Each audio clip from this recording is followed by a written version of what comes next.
My people, how na day? We don't come again. But na MC Man Peace. Don't forget, na Owerri Gossip Center. Na here we will day. Over where Pasara. Everything in the I'm with my brother here. When they in Owerri Gossip Center. Eba I do relationship ni le breme. Eba wo lo le eba wo lo na pa be bia here kan ga. Over one now my brother studio tap. Open my phone. Na ebere ma kwa. Masimba. I want them get the number on my phone. Masi I'm gonna be Owerri Gossip Center. Because Owerri could before the Owerri Gossip Center we be and ya she here. Municipal relationship maybe. Me maybe. More to maybe. On the Owerri Gossip Center can you see here. So Masi at the studio. Come by what the marina power chai otoshi there. Also by honor relationship. No everywhere relationship and everywhere.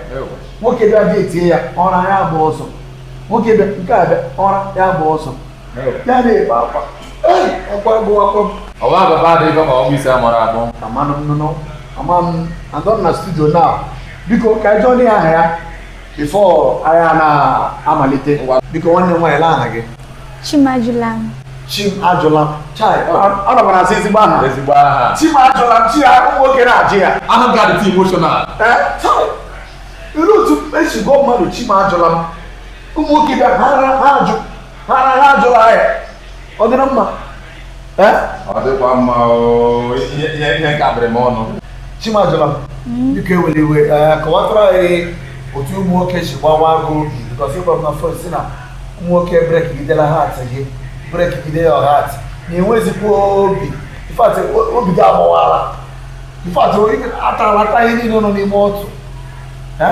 Kawatu guru na otu guru ije guru mo ke. Omunna me na kowara no now. I'm relationship since many years now. Relationship and a favor me. I'm not ugly. I do very fine. Okay, I say I will marry you. I will love you. Nye hobi mu habo wa mobi. Nye hobi mu habo wa mobi. Hey, chama say one day, don't cheat on me. Be a good girl. I will marry you. At the end, no, be a good girl. They will not marry me. Inside there, they go see they cheat on me. I'm tired every day by day. Mane ba kwa na selemba ha je. Ika agugo mbi kono nyene maka. Relationship agugo mi ke. I'm tired. I'm tired. I'm tired. Because honestly, ndinega yete. I don't know where the Gossip Center because I get 191 aka. I have Chimajulam. You might that's why some girls